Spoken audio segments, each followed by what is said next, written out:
Hello guys, అందరూ ఎలా ఉన్నారు? అందరు బాగేనా? నేనైతే చాలా హ్యాపీగా ఉన్నా. నేనైతే మహేష్ బాబు రిలీజ్ మూవీకి మురారి మూవీకి అయితే వచ్చాను. థియేటర్ మొత్తం పునకాలి, అసలు మామూలుగా లేదు మూవీ. ఎన్నిసార్లు చూసినా చూడబుద్ధి అవుతుంది ఈ మూవీ అయితే. అసలు బాయ్స్ చూడండి, ఒక్కొక్కరు ఎట్లా ఎగురుతుర్రు. గర్ల్స్ అయితే అసలు మామూలుగా ఎగరలేదు. వీళ్ళు ఎవరో కానీ మస్తు వేసారు ఈ టూ గర్ల్స్. నాకైతే చాలా నచ్చింది వీళ్ళ డ్యాన్స్.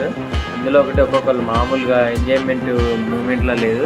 ఎంతైనా మహేష్ బాబు ఫ్యాన్స్ కదా, మినిమం ఉంటుంది, తగ్గేదేలే. ఇల్లట్ ఏంటంటే బయటకు వచ్చి సోషల్ మీడియా ఓపెన్ చేస్తే ఈ మూవీని చూసి డైరెక్ట్ పెళ్ళే చేసుకుర్రు థియేటర్లో. అట్లుంటుంది మరి మహేష్ బాబుతోనే.